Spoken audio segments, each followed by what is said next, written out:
Welcome to The Endpoints, a podcast from the ALS Therapy Development Institute, where we talk to people in the ALS community, from those living with ALS and their families to ALS researchers and fundraisers. I'm Gabrielle Bellitti, the Outreach and Community Engagement Specialist here at TDI, and I am here with Officer Jeff Roosa of Lee, Massachusetts, who is the Chief of Police. Thank you for being with me today. Thanks for having me. Absolutely. So can you tell us about when you received your ALS diagnosis and what was going on in your life at the time? Yeah, I was diagnosed on September 5th of 2017. And the reason I can remember that date so well is I was actually driving home with my wife after our appointment at Mass General. I don't think it was the mayor or Boston or the governor, one of the two, had just announced it was, consider that Pete Frady's Day. So it was kind of a ironic thing driving home here and there. When I just got diagnosed with the fact that I had ALS. Yeah. And at that point, I was in my fourth year, going to my fifth year as the chief of police in the town of Lee. Wow. And when you received your diagnosis, after, how long would you say, it took you to process kind of the news, and, how did it impact your life? Did it change it immediately? Was it something that kind of happened over time? No, after the initial shock, when you hear from the doctor, the first diagnosis was back here in Berkshire County, and the neurologist kind of had horrible bedside manner. We had, as a department, participated in the Ice Bucket Challenge in 2014, but I really didn't understand ALS. We just, we saw the challenge going on, and we took it as an opportunity to help out in the departmental function. Right. We did it. I still didn't understand what the disease was, so when the doctor says, well, you have ALS. I was like, okay, what's that mean? And he said, well, 2 to 5 years, and wanted me to make another appointment with his office manager. So it was kind of like, okay, so we have 2 to 5 years to live, and there we are. Yeah. It was slightly a little different when I, was confirmed in Boston. It's still hard to take. You think you're going to die right away. At least, you look at it and say, well, my life's over.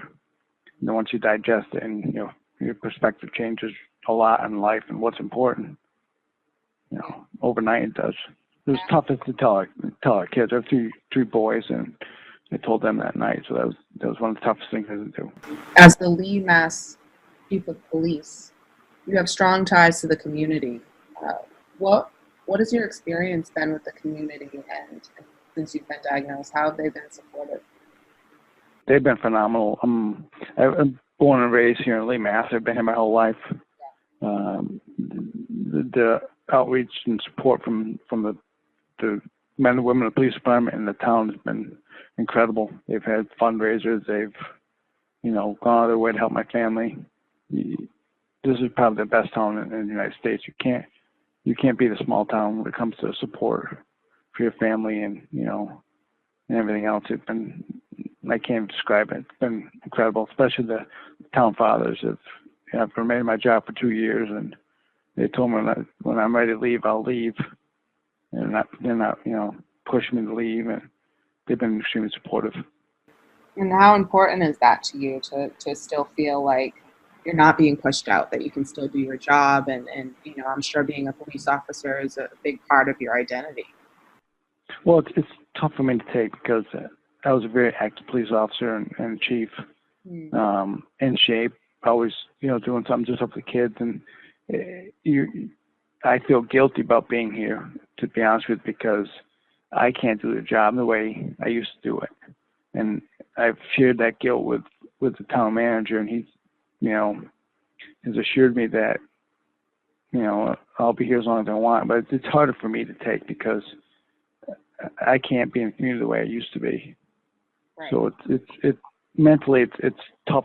People don't see that side of it. That I feel guilt from not being able to do a job the way I used to do it. And really I'm here because the longer I stay here now, it goes toward my retirement. Take care of my family, because the more years you have on, you're based on your retirement. But it's a strange feeling when you're an active person and you start to get worn down and you can't function the way you did, and you're very aware of the optics, how it looks. Even though I've been told not to worry about that, you still do. How did you become connected with Mike Polidoro? before I actually met Mike, I was out at a local a bar with another chief and a firefighter from Pittsfield came in. He was selling tickets for a raffle to support Mike Polidoro.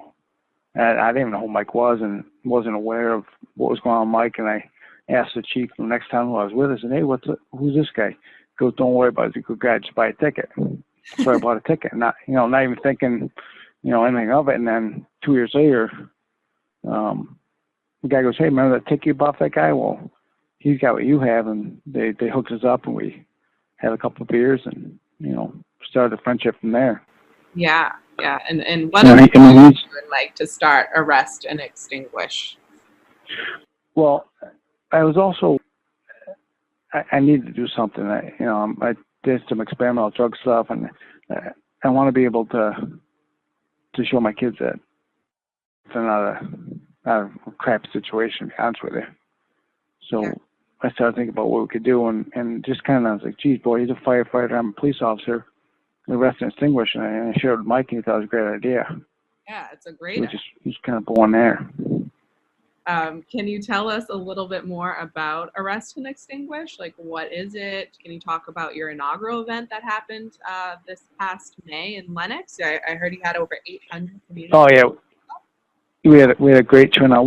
When we first started, it was a great idea. It was a great saying, Arrest and Extinguish.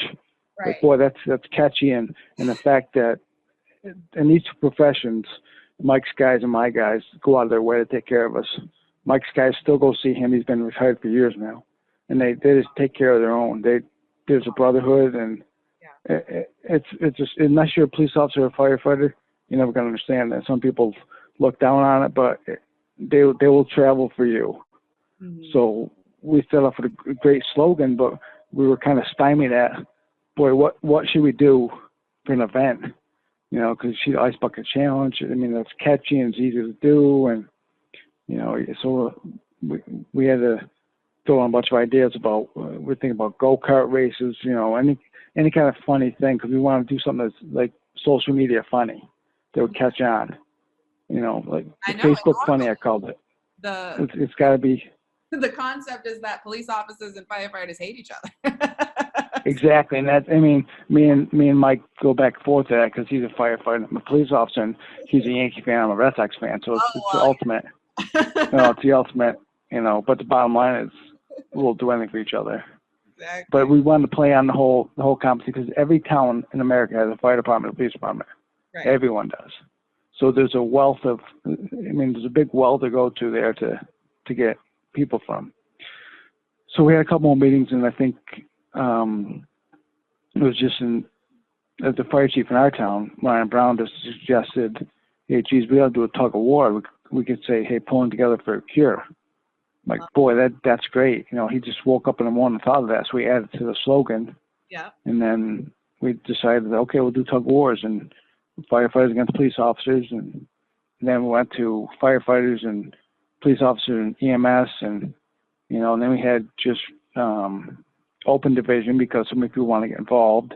We had tremendous support from a local concert venue, Tanglewood, which is huge with Boston Symphony Orchestra. I reached out to them, and they bent over backwards for us to give us location and anything we needed. They were phenomenal.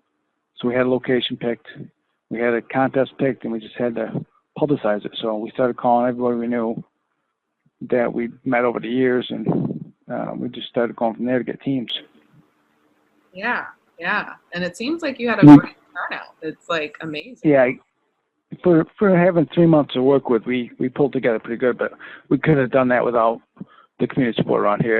Everyone we asked dropped their things and said yes. There's no other place you could have gotten this done in 3 months and had the turnout we had. It's just, you call someone, we had state reps involved, Smitty Pignatelli was very instrumental in whatever we needed. We called him and he took care of it. Yeah, my next question is, what was your reaction to the response of the event? But I can imagine it just probably overwhelming happiness to have that support. Yeah, we were watching that. At least I was watching the ticker on TDI's website to, who was signing up, and yeah, I'm like, man, it's going slow. It's not getting there. And all of a sudden, it's just the Eagles took some pictures of me and Mike one day, and I asked the Eagle Report if I could use a picture. And I put that on. We started a Facebook page in our Twitter page, so I put it on the Facebook page of myself and Mike and said basically, hey, here's who we are, here's what we're doing.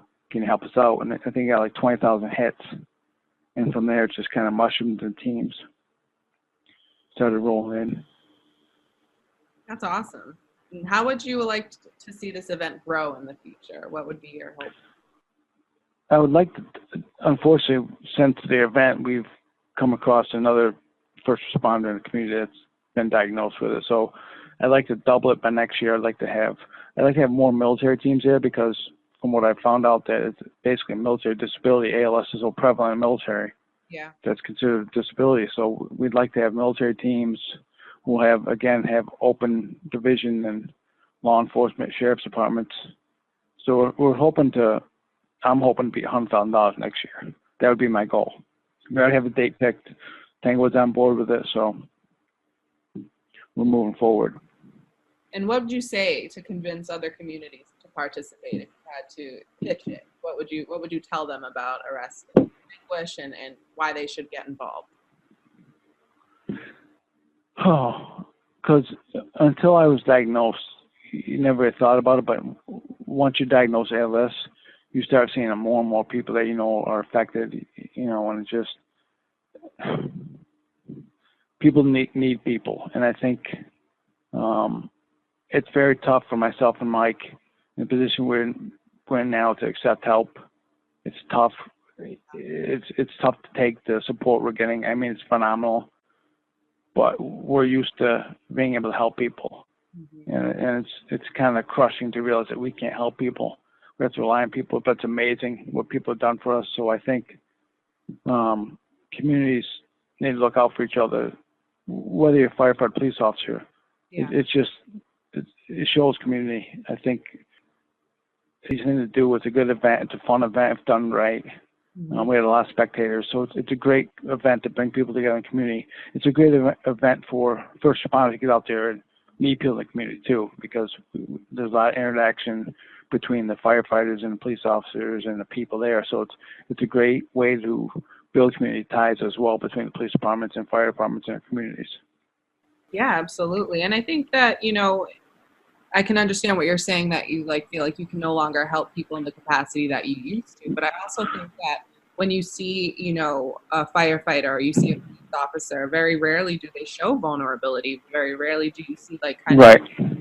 That side. And so to see that, I think that you're still helping in ways that, you can change people's viewpoints about, police officers, especially in this day and age with what's going on in the country. I think it's important to see that you're a human, you have that you said you had to sit them down and tell them, and it's the hardest day of your life. And that I think is super helpful. And I'm going to ask you, what do you want your legacy to be? Do you want it to be Arrest and Extinguish? When you think about your legacy and your children and your history as a police officer and the chief of police, when you look back on everything, what do you want to be? What do you want that legacy to be? Well, I really want to be known as the first guy to survive ALS. What I want to be. Nice. The first guy to beat this is what I want to be. Yeah, absolutely. And I think there's a lot of stuff out there now that needs to be brought forward. That's kind of getting the process of experimentation has to change. Is what has to change. But as far as my legacy, I want to be known as a good father first, and then be known as someone who cared for the community, which I do incredibly, and it shows because they've given back, 3-4-fold. But I'd like to be known as the first guy that beat this thing. Yeah. No. Is there anything else that you would like to share about anything? Your experience as an officer, your experience with ALS, being a dad, anything that you'd want to share, or just talk about in terms of Arrest and Extinguish?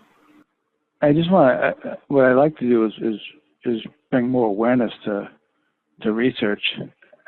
I know there's a lot of noise on the internet now with Twitter and Facebook about certain medicines and certain treatments, stuff like that. Mm-hmm. When there's that much noise, there's got to be something to it. Yeah. And the fact that the FDA and the government will sign an executive order to you know, about vaping and about, you know, kidney disease, but they won't let people try stuff. Yeah. When I can go to another country, it's absolutely ridiculous.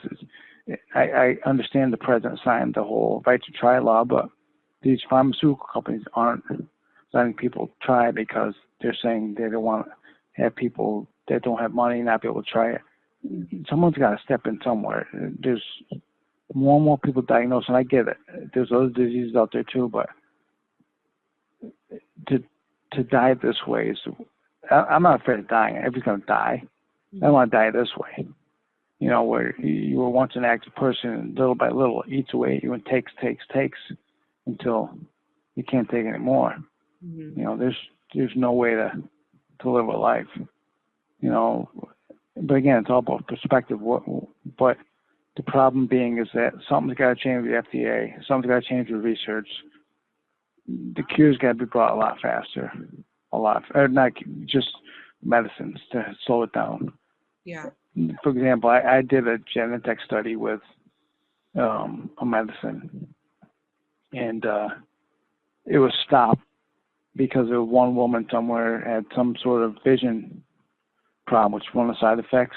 Mm-hmm. But once I got taking that medicine, I went downhill fast. So there's got to be something out there that if it's working for you, they have to keep taking it, because they're not going to find anything with the system we have now. And if you go with stem cells, you're going to put people through a placebo where they get 14 shots in their back with a placebo. That's cruel and unusual punishment. I mean, I understand science, but you're going to know if something works with their placebo or not. If something changes somebody's body, I get this placebo effect, but the fact that you're going to put someone through 14 rounds of injections in their spine with nothing more than all stem cells is absolutely, it's cruel. Yeah. So the whole system has to change. Like you guys say, it's not incurable, it's underfunded.